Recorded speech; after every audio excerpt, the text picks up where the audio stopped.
Hey guys, welcome back to another English review here at Thomas Opent. It's time for another English review, and we're going to one of my favorite breweries in the Netherlands. It is Berghoeve Brouwerij. It's their Klabats. Klabats is sort of slang in their neck of the woods for pow, pow. It hits. It Klabats, something like that. It's an American barley wine. They're calling it a blonde barley wine. It has, according to them, citrusy notes of the American, thanks to American hops.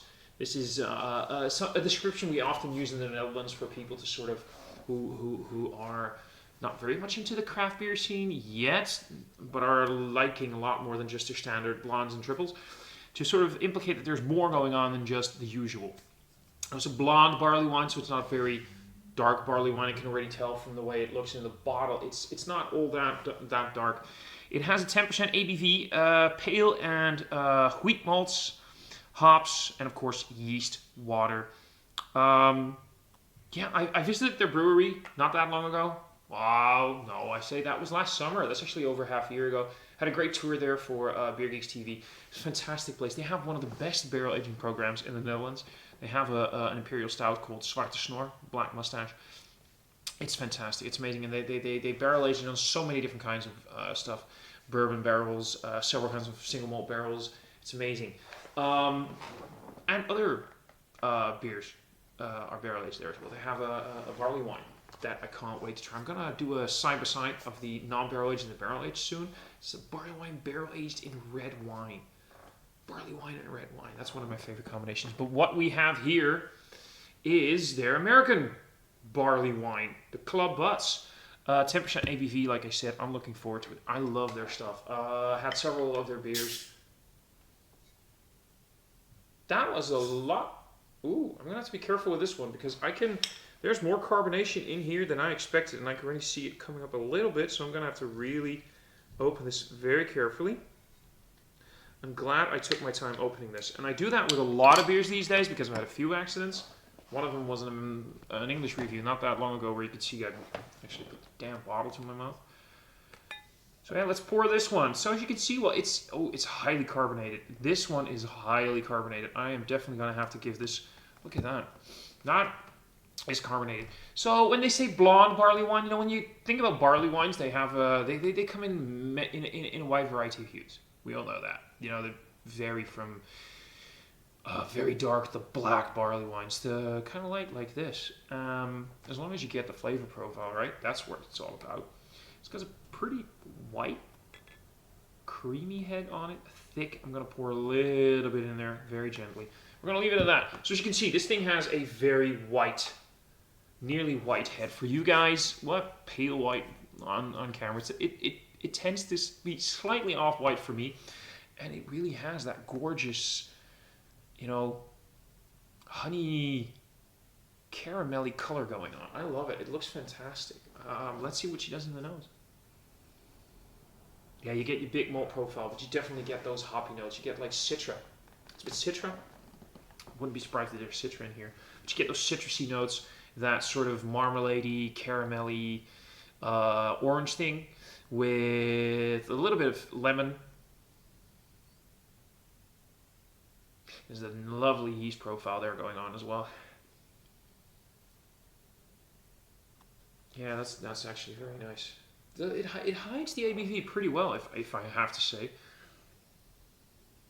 It doesn't come across as sharp. It comes across as warming.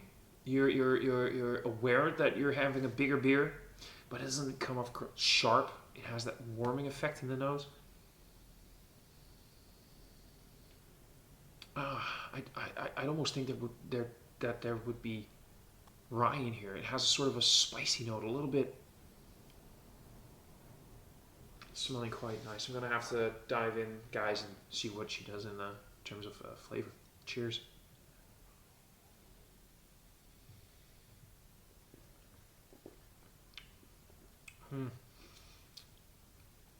Ooh.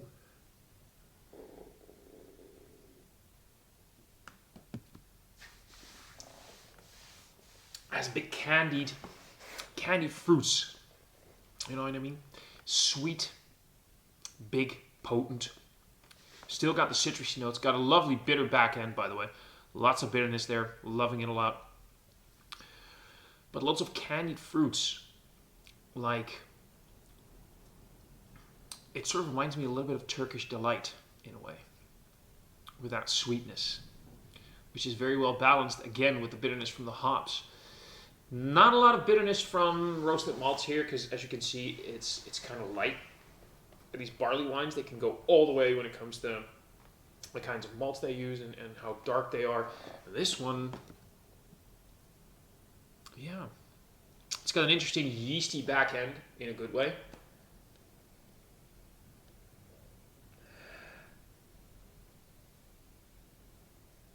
Yeah, big on the fruity esters.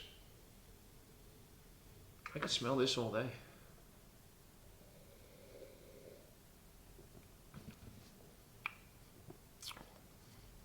The weird thing is, right now, as much as I'm loving it, it comes across more like a slightly boozier triple to me than an actual barley wine. Which is not necessarily a bad thing. It's great, it's tasty, it's fantastic.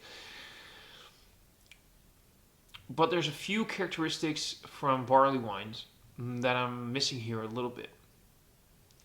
And that would be those figgy datey things that I really love. Dried fruits. It has that sort of, probably from the yeast, that sort of dry, dusty, how am I going to explain that? Dry, dusty, that sounds very negative, but I don't mean it in a negative way. But that typical dry and also sweet profile of a tripel. Maybe a hint of banana there.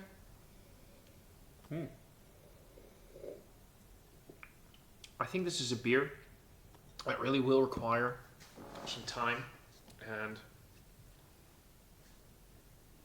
let it breathe and develop.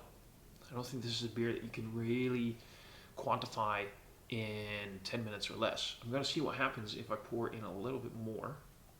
Very, very slowly and gently.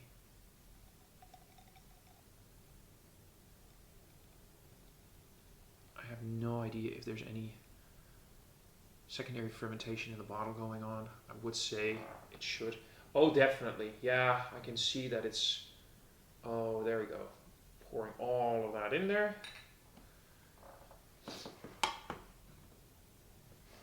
Look at that. Now that already looks a lot more like a barley wine to me, doesn't it?